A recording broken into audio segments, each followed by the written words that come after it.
Ginetta GT Academy action takes us to Brands Hatch again for the penultimate weekend of the season, getting ready for plenty of fun. My name's Lewis McGlade. I'll be taking you through the action today. Occasional points, I'll be joined by Adam Sanderson. If you want to say anything now and introduce yourself onto the broadcast, say hello just a little bit.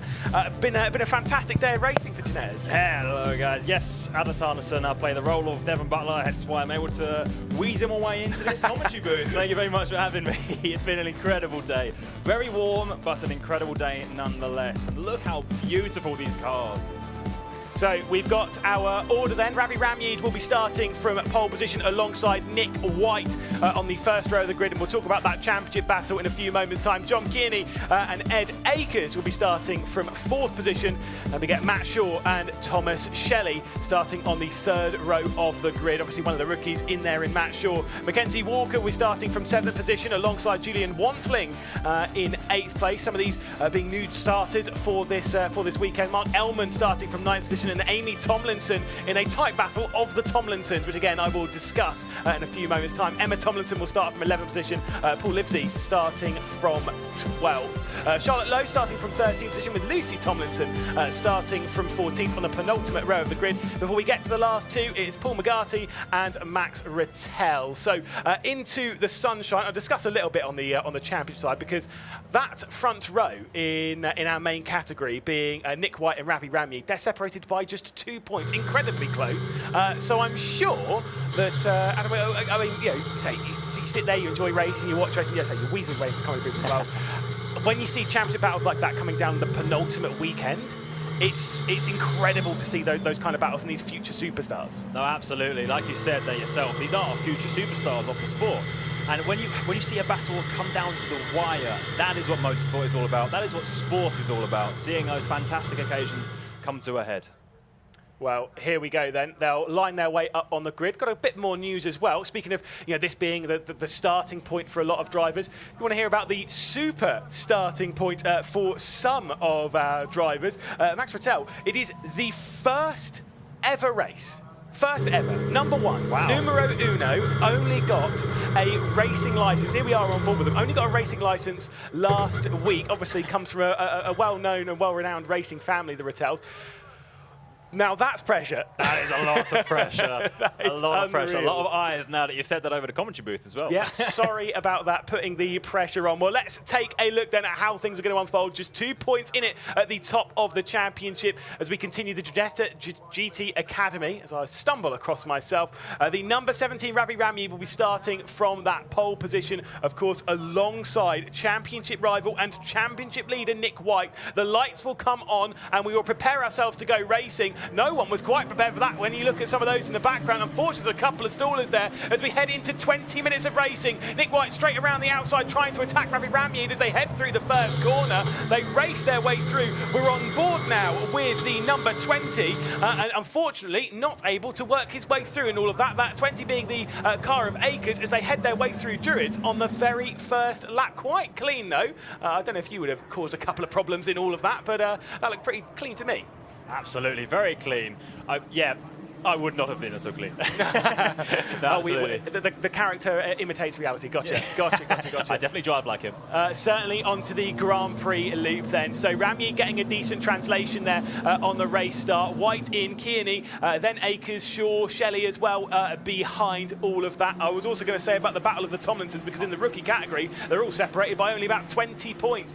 Not sure who that was who had the stall on the race start. I think it might have unfortunately been Max Rattel. We'll take a look at that in a few moments' time. You can see a bit of a crack on the windscreen here for Nick White as he heads his way through, going through Westfield Bend. Kind of trying to keep an eye on Ramyeed at the moment, not letting him check out into the distance. Of course, those battling in behind. Shaw got a bit of a train there. Walker, Akers, bit of a. I was going to say it's a lock-up, no, but it's just the dust being kicked up over the inside there.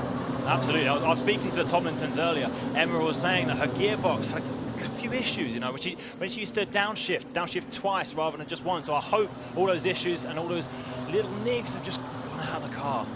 It's kind of easy to do. Oh, out wide there goes Shaw. That's a bit of a shame. One of the rookies drops back in just behind Walker now, only losing the single position. Might well lose a second one here as Akers gets to the outside, looks back to the inside with a big send down into that first corner. That's an almighty send for Akers, sending it in, just making almost a little bit of contact there on the number 33 of Shaw. As Akers to the inside in that orange car, a bit of a lock up on the front right as they head in towards Druids. Now down the hill towards Graham Hill Bend. Fantastic side-by-side racing. You've got Shelley behind as well, waiting for any opportunity, and that position actually doesn't switch. Shaw able to keep that position despite going off at the final corner. That runoff area really did serve dividends there. If there was any dirt or any grass, that would not have ended so pretty for Shaw right there. No, certainly not. Certainly not. Have you got much racing experience? On the sim, absolutely. Nice. Go-karting is my forte, but no, I've never actually set foot in a racing car of these caliber. No, they don't trust me. I'm from the sim racing world. They do not trust me in a real racing car. Absolutely not. They barely trust me in the comedy bits, to be honest. Still plenty of time left in the race. 17 minutes, of course, just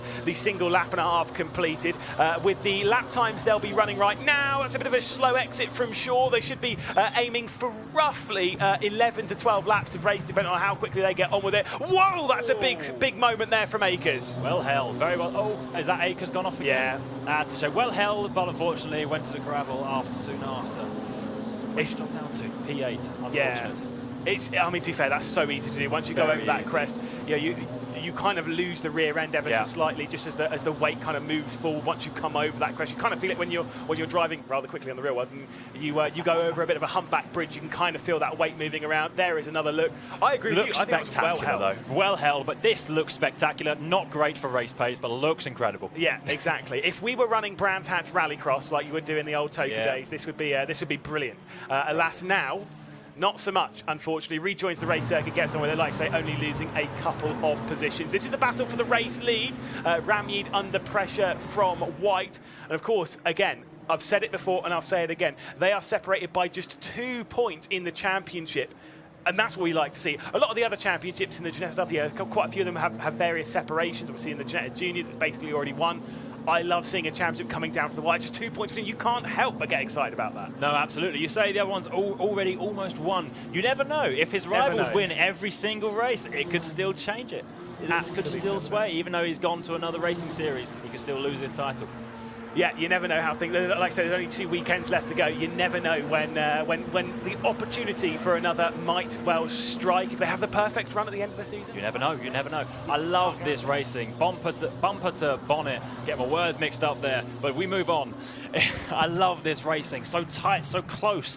You just never know when they're going to sit it down the inside.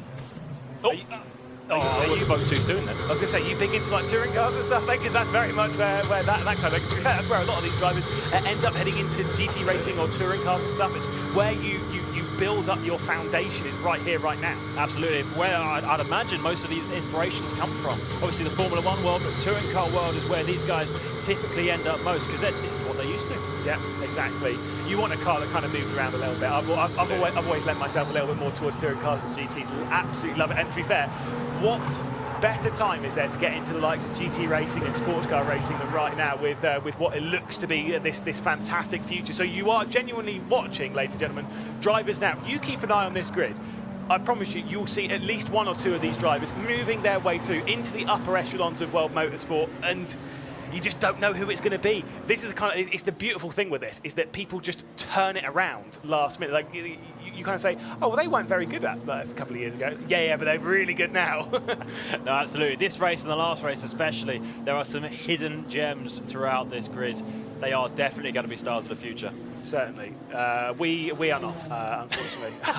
just sadly stars not. of the now. Yeah. Don't put yourself down like that. I don't know about that one. We'll have to wait and see. 14 minutes left to go. Once again, White closing in. The last lap time between the pair of them, it was actually 3/10 advantage, courtesy of Ramyid. And it is, well. Yeah, exactly, a 39.369 over the previous one. And this lap is not looking particularly great for Nick White. The first sector actually was advantageous towards Ramyid in the sense of it was the fastest first sector we'd seen all race. White pulling it back in a little bit in the second sector. These two are separated by nothing in the points and clearly nothing in the timesheets as well. Absolutely. It's going to make for a thrilling race as we progress. But right now it does seem like Ramyeed is just pulling away ever so slightly, lap after lap. I foresee this will change. It will get a lot closer. And we haven't seen a safety car yet this race. No, not yet. And it's kind of one of those things, Brands Hatch, it does breed safety cars a little bit, mostly courtesy of the gravel traps, because you make a mistake, the gravel trap just eats cars. You know, Yeah. it's really hard to get through the other side of it, and that's why you need the JCBs, the diggers, to come out and rescue the vehicle from our fantastic marshal team here at Brands Hatch. And that's what kind of brings out that safety car. We saw it in the previous race. We saw a red flag in the race before that.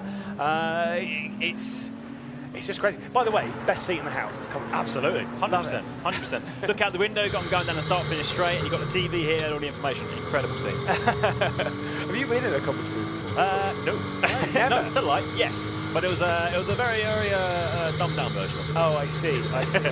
Is this high tech? Right. Very high tech. Look at the windows. Yeah, exactly. No, I see this thing. I'm on the other side where it's where there's no tape or anything. It's just horrifically warm over this weekend. Oh, that was all. I thought it was going to be a bit of a squeeze there, but no, it's just Shelley with the understanding exactly where Shaw's car was. Obviously, you can see there a time penalty to the number 33. That is Shaw. It will be a 10-second post-race time penalty for being out of position on the race start. That'll potentially be down to where you are in the grid box. That doesn't really matter right now because they're sending it through. That was a big moment from Shelley once again. A brilliant hold of the car there from the number 76, not to drop it there. Shaw making their way back through. The leader, of course, in the rookie category is Shaw at the moment, and kind of showing that they're not really driving like a rookie with that kind of move. That takes bravery. Absolutely. I'll tell you what, though, that green livery looks incredible, doesn't it? Shimmers in this beautiful sunlight here at Brands Hatch. This golden hour is doing it every justice it needs to. Are you big into green cars? Is that your chosen colour? Not necessarily green cars. I can just. Well, it's a beautiful car, no matter what colour it's in. It's incredible. As it kicks up the dust there. Look at that, car number 20. If you were to have a livery, though, what colour would it be? It would have to be yellow and purple, such as Connor Sport in the Formula 1 game. Yeah, okay, yeah, no, fair enough. Set yourself up for that one, didn't you? But yeah, no, I'm, again, the villain's coming out. I'm white, dark blue and light blue. Absolutely love it. Just a nice little combo. You've got to get the right livery, though. That's the important thing. Of course. And I do agree. I think when you get a green like that, and it's the way the kind of like the chrome on it. It just looks really, really nice. Looks less good, I'm sure the Shelley and the team will agree, behind Shaw. Yes, needs to get past Matt Shaw right now. Absolutely. I wonder how it looks in the rear-view mirror. Yeah, but probably with the sun quite bright, actually. It probably does, yeah. A beacon of light behind you. Perhaps that's why they did it, to put off those around them. I've always said when it comes to liveries and stuff, you want something quite bright on your front so that once you go down the inside, they can see you sending it. Yeah. That's my methodology anyway. Unfortunately for White, by the way, when it comes to the battle at the front, Ramyeed has checked out 0.6 of a second now. That gap has grown. I think it's actually gone out a little bit further than that. It was almost around a second as they were going through the first sector after a poor first sector from Nick White.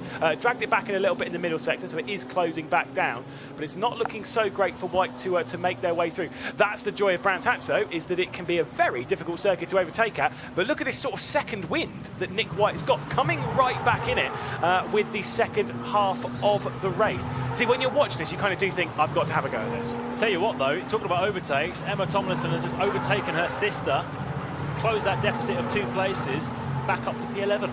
Incredible scenes. We didn't see this on the TV, but I'm looking at the timesheets right now. And of course, Emma Tomlinson is, again, I was speaking about the battle of the Tomlinsons, because Amy is the head of the Tomlinson trio on 320 points. Then you get Emma Tomlinson and then Lucy Tomlinson, and it comes to the championship. So, let's be honest, if you're racing around with a lot of the Tomlinson name, you want to be number 1 in that house. And of course, getting ahead, outscoring in the championship, it makes a difference now. It's only, I think it's 16 points between them, as there is a car off there. I'm not sure which one it was. I think that might be Rittel. I cannot Oh, no, it's Lucy Tomlinson. Lucy Tomlinson. Commentator's curse, that is. Well, no, it was Emma Tomlinson that made the move. We're not talking about the commentator's curse, ladies and gentlemen, doesn't exist. It is the main thing I'm adamant about. Oh, that is a shame. That is a sore sight to see. I'm not sure that, because this is not in a gravel trap. This is it's off the side of the road. It's one mechanical failure. It could be recoverable by the marshals under double waved yellows because it's not beached in the gravel. I think you're absolutely right. I think it is a mechanical. We saw a couple of mechanicals earlier on, and in conditions like this, it is the one time I'm like, yeah, I can understand a few mechanicals. The overheating in this heat is bound to happen. It's so brutal out there. There's not much wind. There's not really much to cool the car down. It's not even just the heat. It's the humidity. Cars can generally handle a bit of the heat, but when it's humid as well, it just strangles the car. Here's the battle for the race lead, though, as White has closed right back in the final 8 minutes of this race, looking for another Ginetta GT Academy win and to extend his championship lead. At the moment, he'd be relinquishing it to Ramyid, as here comes a look down the inside. Akers is sending it, trying to make their way down the inside of Elman. That is the battle for 8th position. Nice little send there, to be honest. It was a nice little send, but there wasn't much defense in the form of car number 88. He sort of just allowed the pass to happen, perhaps trying to learn from the lines of the car behind, trying to drag him along. We'll wait and see. Potentially also, understanding where your battle is and understanding what to fight for. Maybe you're just thinking, I just want to get through the day. The last thing you want to do at this time, bearing in mind it's gone 6 o'clock in the evening here in West Kingsdown in Kent. You don't really want to be then giving your mechanics an awful lot of work to do overnight, so they're coming back tomorrow all really tired for another couple of races. There's a big look down the inside. Just filling the mirrors at the moment is Shelley. Just trying to fill them up, and it's worked perfectly because Shaw's gone out wide. Here comes Shelley straight down the inside, side by side where they were side by side before, and they head up towards Jean. Once again pushed out wide. This time it was Shaw getting squeezed out a little bit from Shelley. They are brave racing that end of the circuit, because I'm not going to lie, it terrifies me in the world of sim racing. It terrifies me in the world of real life as well. That intimidation worked absolutely flawlessly. Let them know you're there, taking the eyes off of the road ahead of you, and that's what it gets you. One position gained, on to the next. I feel like you've done that to me more than once. I've really got this vibe that I've already seen this before. Like I say, fill in the mirrors. That's kind of something that you see a little bit more in. You see a lot all over the racing world. You see it working a lot more in rookie racing when people are slightly less experienced in the racing world, because you're kind of like trying to. It feels like you're spinning plates and stuff like that, and you're juggling an awful lot. When you speak to an absolute pro, I think it was Jordan Taylor who posted a video about this a couple of years ago when he was racing in Daytona, about how do you react when people are like flashing lights behind you, and he's like, oh, it's just like a disco, because he's like, I don't care, I'm focused on what I'm doing, I don't care about what you're doing. And obviously when you're new, you kind of are focused on everything, like almost too much. 100%. When you're new, you're trying to take in everything. You're like a sponge trying to soak up all the information you can get. And when someone is in your rear view mirror filling it, of course it's going to get to you. Yeah, certainly. So, I mean, like I say, I've been on the receiving end. I've dished it out a few times as well, so it's fine. Emma Tomlinson is on a charge, might I add. She just got another position up to P10. Incredible scenes. Yeah, just firing up the order now inside the top 10. Amy Tomlinson not quite able to keep up with Emma Tomlinson at the moment. Livesey, though, might be under pressure. There might be a move coming fairly soon, and we'll see if there could be one coming from Amy Tomlinson, currently second in the championship. Of course, our championship leader in that is Shaw, comfortably so, but not. I say comfortably so. It's kind of at that point where it's.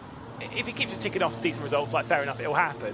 But a couple of mistakes, and suddenly the pressure has felt. Ramyid has just dropped back behind White. So Nick White has made his way through into the race lead. I do wonder if that might have been a mistake through the race, or if that was just a good move. There is confirmation of it. The 57 there, that is Nick White in the lead of the race there. That other car in there is Rattel going a lap down. I can only assume that was going to be a slight mistake from Ramyid there, because drop back 0.5 of a second. If it was just a move, that would be 0.1, 0.2. There's no chance that was a clean overtake without a mistake happening. Yeah, potentially so. I mean, unless you've been very brave and kind of got them on the wrong foot. Maybe it was a little bit of lap traffic, of course, for Max Rattel. Again, a reminder, first ever race in motorsport. So that's some crazy pressure. And you just want a nice clean. We just want to kind of get underway and breathe calmly. And sometimes, like I say, when the race leaders are coming around, bombing around faster than you think that is humanly possible, sometimes that can catch you out just a touch. See if Ramyid might be able to find his way back past Nick White. 4 minutes left to go. Should be 3 laps of racing here this evening before we see that checkered flag. We return to this battle. Shelley ahead of Shaw. Joining into the mix is Wantling, trying to find his way past. I did see him closing up bit by bit through the race. Yeah, no, absolutely. And I would like to echo your point there. Rattel's doing an amazing job. When it's your first race, you just want to find the checkered flag and cross it. He has not stepped too much of a foot wrong. Yes, sure, he might be off the pace a little bit, but he is still in this race, and that is exactly where he needs to be. Yeah, I mean, it's...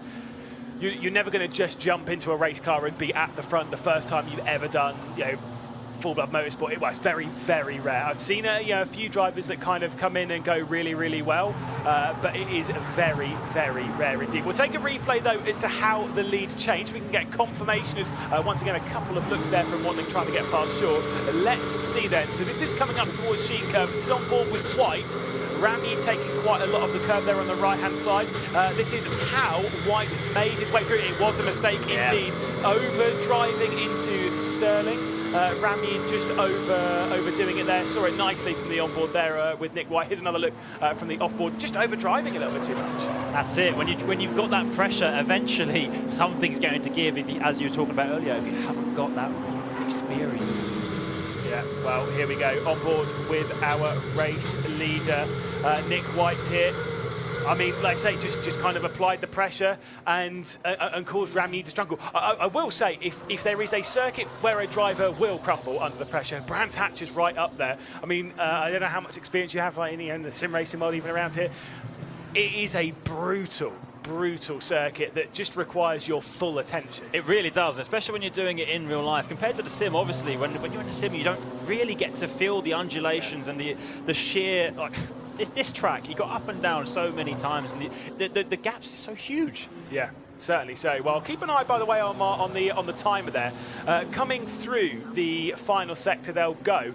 This will be the start of the final lap of the race. I was just checking it. They're running around 1 minute 40s over the laps at the moment. So with there being only 1 minute 35 seconds left to go, this is the last lap of the race. So last chance for some of these drivers to make their moves. There's Rattel getting out of the way of Shaw, again continuing to have that pressure on from Wantling. I kind of feel a little bit bad for Rattel. It's a lot of pressure, a lot of juggling things when you're seeing all these cars flying past, thinking, how do I get out of the way cleanly? Yeah, I know what you mean. Obviously, at the back of the pack, that's never where you want to be. But I bet if you go and see him after the race, he's going to have a smile from ear to ear. He's going to absolutely be loving it out there. Of course. I mean, who wouldn't? Racing on a beautiful day around a fantastic circuit, one of the absolute best in the United Kingdom. I mean, you said about the undulation. It's got so many fantastic corners. What a track to make a debut on. The only one that probably would have been better, if you go in the UK, maybe Silverstone. Maybe Silverstone, yes, absolutely. But we're not at Silverstone, we're at Brands Hatch, and we're glad to be here. Certainly 100%. So. Certainly so. I absolutely love this circuit. Again, it used to be my home circuit. I'm a Kent boy at heart, so you know. There you are. There we go. And was Harry Benjamin as well. So there's all of that from all of us. We'll see though into that final sector. White and Ramyid. Of course, that mistake from Ramyid gave over the lead to White. And when they're separated by so little in the championship, those mistakes will pay dividends later on. Could well be a very costly mistake, unfortunately, there for Ramyid. They were separated by just 2 points. Well, extend that out to 8 as White will come through the final corner and take yet another victory in the Ginetta GT Academy in the pro category. Ramyid will come across the line in a well-deserved second. That costly mistake dropping him back down there. Kearney rounding out the podium before Walker comes over. That fantastic battle that we saw with Shelley, Wantling, Akers, Elman, Shaw as well, who's dropped back in all of this. Now just ahead, by the way. Oh, it's because Shaw actually had that penalty. I'll remind myself. Yes. Shaw had a penalty for being out of position on the race start. Should still win in the rookie category, though. No, absolutely. Next across the line would be the first of the Tomlinsons, if I am correct. Yeah. Not seeing it on our screen, but that sounds like it's going to be the way it's going to go, unless a severe dive bomb is going to occur by Livesley and Tomlinson A. Yeah, I've got to say, I mean, Emma Tomlinson, you're absolutely right, did a really good job to work their way up the order. There is a little bit of a look at Max Rattel. I think, you know, finishing well in your done, first sir. race, that is a big well done. Genuinely, it feels like, you know, sometimes it's, you know, you're being like, oh, you know, well done, aha. No, it's genuinely, that's a serious achievement. When you're driving around a circuit like this, to actually get to a finish is actually really impressive. Absolutely. I would like to say as well, he finished one position higher than he qualified. Yeah. Forget the fact that it was a DNF. We won't talk about it. One position higher than he qualified. That's what he wants. How was your first time in the commentary booth? It was great. Absolutely great. Now that Harry Benjamin's gone, cool. Yeah, he quit. He quit. He absolutely, but no, obviously, obviously Harry's had a good day. We'll let him have his moment. We'll let him get. Oh, he's here. Oh, he's back. Oh no, but no, of course, again, brilliant race there from Nick White and a fantastic performance to have taken that victory. When it comes down to the races tomorrow, of course, there are 2 races in the Ginetta GT Academy tomorrow, starting at 12:40, and the final race of the day at 6:05. Meaning that White has a couple more opportunities to extend that championship lead. And of course, there's only one weekend after this. I don't know if you'll be joining us for that one at Donington Park. Yeah, I'll be there. Yeah? Oh, yes. Oh, nice. So will I, but I'll be hidden away in a very different commentary booth, miles away from everyone. Because people are terrified of me. Look at that joy, unbridled joy. I love seeing raw emotion straight out of the car, because you can feel when it actually means something. It's not just another race, it's not just another win, it's something that means something, especially when the championship's on the line. Absolutely, that was a race of attrition. He drove absolutely flawlessly, waited for the opportunity to arise and seized it when it did. Incredible scenes, well done, sir. And I think everyone will get their helmets and balaclavas off ASAP, because it will be so hot. We'll take a look, though, at results from the first Ginetta GT Academy race of the weekend. Nick White, Ravi Ramyeed and John Kearney round out the podium. Mackenzie Walker in 4th position with Thomas Shelley, Julian Watling and Ed Akers in 7th position. Mark Elman and then Matt Shaw dropping back to 9th position after that penalty for being out of position on the race start. Emma Tomlinson worked her way up the order into 10th, closes down on Amy Tomlinson in the rookie runner-up championship-wise. Paul Livesey, by the way, between the pair of those in 11th.